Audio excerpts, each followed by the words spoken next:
Alright, handles down. Once you pass, you can let go.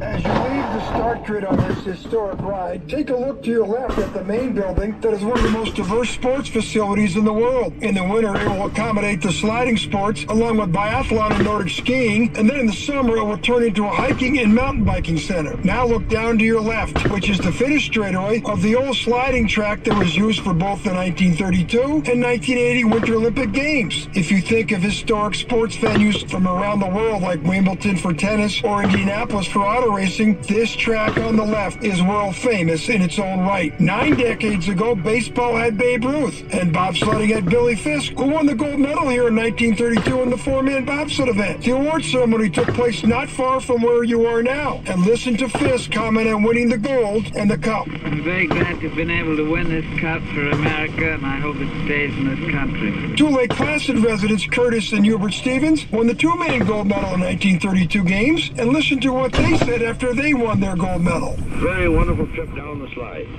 However, it's the thrill of the sport rather than the victory that really counts in bobsled.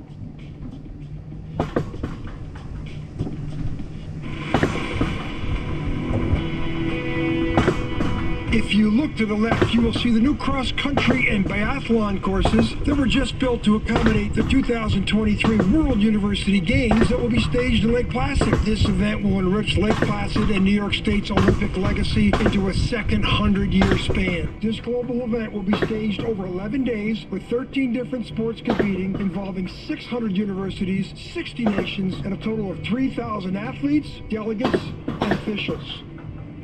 The event was previously staged in Lake Placid in 1972, and the summer version was staged in Buffalo, New York in 1993. Hi folks, I'm Alana Myers-Taylor, pilot of the U.S. Women's Bobsled Team and 3-time Olympic medal winner. I want to review some of the riding instructions with you. Remember, you are in full control of the ride once you have passed the attended building at the top. You will be able to control your speed with the brake levers. Simply push the levers to go and pull the levers to slow down or to brake. Keep your eyes forward at all times. Remember, it is your responsibility to slow down and brake for slow or stopped riders. Maintain 80 feet between you and the car in front of you. You should increase your distance to 180 feet for wet conditions. There are signs along the uphill ride to assist you in judging 80 feet and 180 feet. Keep your hands and feet inside the car at all times. Pay attention and read instructional signs along the way. If the ride stops for any reason, stay in your car and await further instructions. Have a great ride!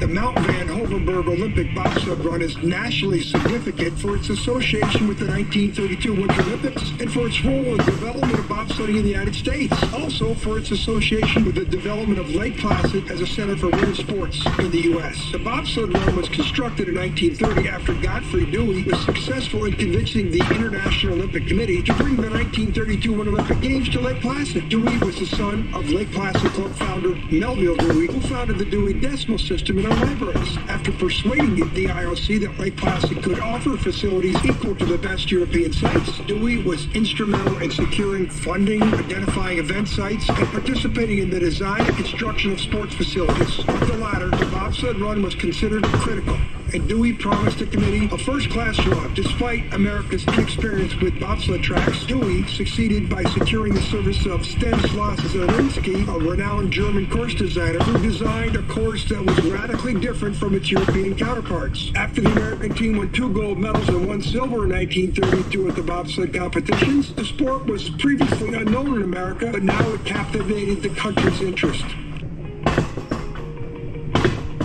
But now look straight up in front of you to the top of the mountain they call Mt Van Hoevenberg. Way up there was the original start of the 1932 bobsled competition. The track then was 1.5 miles in length. It was shortened in 1939 to 1 mile, and if you get a chance, there is a great trail to the top where you can see the remnants of the old 1932 track, and when you get to the top, a breathtaking view awaits you. If you look to the left, that building is where the start was for the 1980 Winter Olympic Games bobsled competition.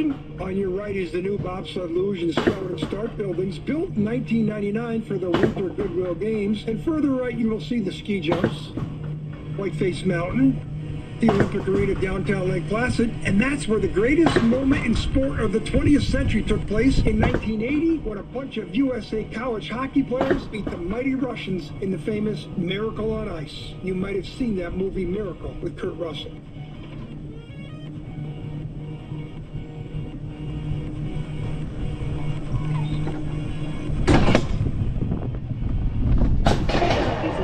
Again, remember, keep your seatbelts buckled at all times. You will soon be entering the downhill track. Keep both hands on the brake levers at all times. Push the brake levers forward now and keep them forward until you have passed the attendant building.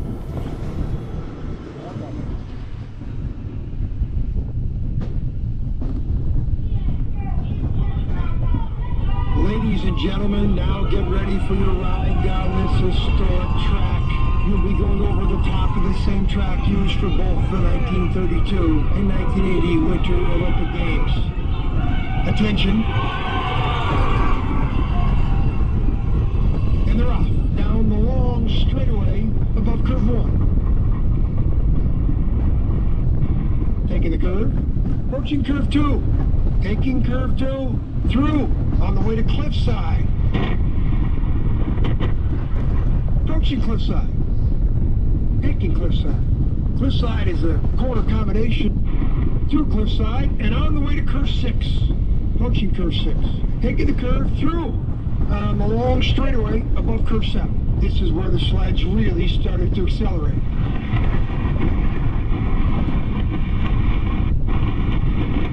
Approaching 7. Taking the curve through 7. Now below us is the straightaway to curve 8.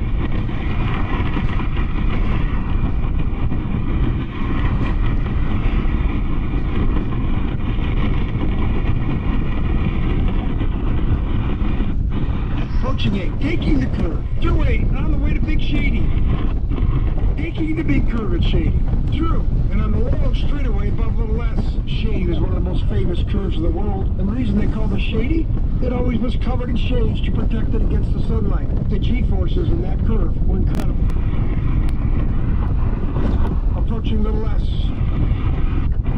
Taking the curve, through the S, on the way to curve 12.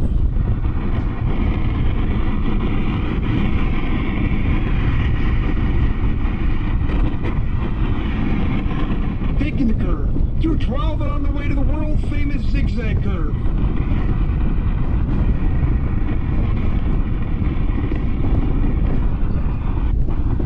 Zigging, sagging, what a change of direction at 75 mile an hour plus. Huge crowds used to be in the zigzag area, and for good reason. Through zigzag and on the way to curve 15. Taking the curve 15 on the long straightaway above the finish curve. And now we're going to enter a 360-degree curve we call a Kreisel. Only 2 Olympic tracks ever had one of these built. Now you're approaching the finish curve. Taking the curve through and down.